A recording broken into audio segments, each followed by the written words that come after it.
Mwongeye kwirirwa abakunzi ba Slim Jesus Entertainment. Tega amatwi urugendo rw'ubwigenge rw'ingoma Nkoroni y'Abadage n'Ababiligi. Amateka y'ubukoloni muri Afurika ahanini atangira mu nama y'iswi ya Berlin yabaye hagati y'1884 ndetse n'1885 itumijwe n'uwari chancelier w'Ubudage. Zimwe mu ngingo nyamukuru iyi nama yibanzeho harimo kugabana umugabane wirabura wari uzwiho kugira ubukungu bwinshi munsi y'ubutaka. Hagendewe kuko ibihugu byarushanwaga ijambo, hagabanywe ibihugu bya Afurika, imbibi zari zisanzwe zitandukanye ibihugu zirahinduka, ndetse n'abatwari ku giti cyabo bahabwa ibikingi muri Afurika. Urugero rw'umwami w'Ububiligi Leopold wa kabiri yahawe 3/4 bya Afurika, ariyo Kongo yaje kwitwa Kongo Mbiligi cyangwa se Kongo Belge. Icyo gihe u Rwanda n'u Burundi byahawe igihugu cy'Ubudage, maze nacyo gihita cyahindura igihugu kimwe cyiswe Rwanda Urundi. Amateka y'u Rwanda n'ubukoloni agaragazwa n'ibimenyetso bikomeye byaranze Abanyarwanda, harimo nko kuba abanyamakuru bari bunze ubumwe ku buryo budasanzwe, gukunda igihugu no kukirwanira, no kubaha umwami w'u Rwanda nk'ipfundo ry'ubumwe bwabo.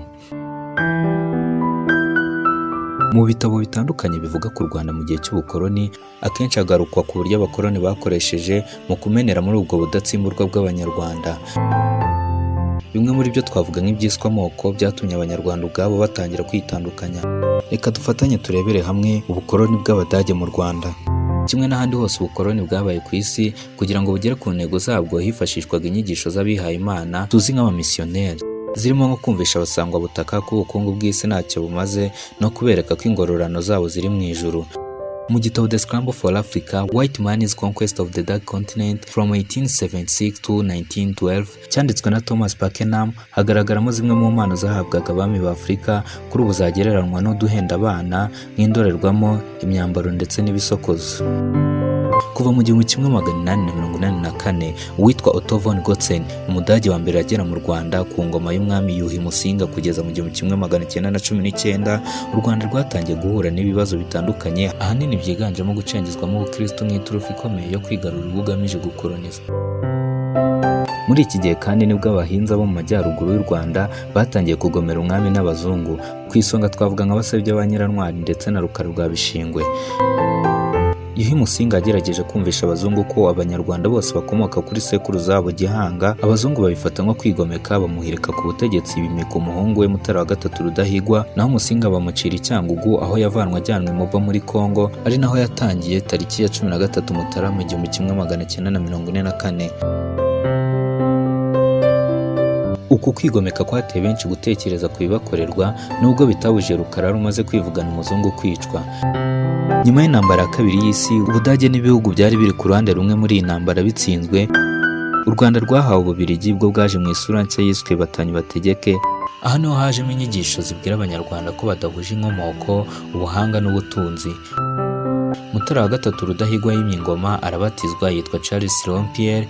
Mu nzira yo kwemeza abazungu ko yemeye ibyabo byose, yahisemo gutura u Rwanda Kristo umwami. Nyuma gato ariko yaje kugenda asaba ko bimwe mu bikorwa byitwaga akazi n'uburetwa byakandamizaga Abanyarwanda byavanwaho.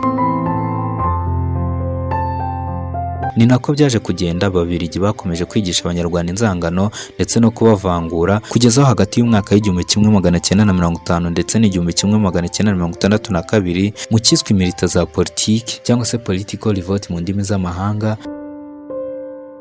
amenshi mu mashyaka yari ashingiye ku moko yari yarashyizweho n'abakoloni. Muri yo twavuga nka Parme Hutu, CDR n'andi menshi yari arajwe inshinga no gukurura ubutegetsi bushya bwari bugiye kuza mu bo bavugaga ko bahuje ubwoko.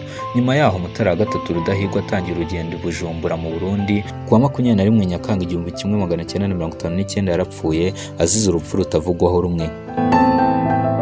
Muri iki gihe muri Afurika yose hakorwaga amatora asaba ubwigenge, bwari bumaze igihe busabwa n'imirimbanyi z'Abanyafurika nka Julius Nyerere ukomoka muri Tanzania, Jomo Kenyatta ukomoka muri Kenya, Kwame Nkrumah ukomoka muri Ghana ndetse n'abandi benshi. Nyuma y'akamaramaka Abanyarwanda batoye ku bwiganze bw'amajwi ko u Rwanda rugomba kuba igihugu cyigenga, byemezwa n'umuryango w'abibumbye tariki ya 1 Nyakanga 1962. Kugeza ubu u Rwanda rurakataje mu rugendo rwo kwigenga kwa nyako, haba mu bukungu, ubutabera, imibereho myiza ndetse na demokarasi. Kora subscribe kugira ngo dukomeze tugendane 5 kuri 5. Ni byinshi byiza tuzagenda tubagezaho.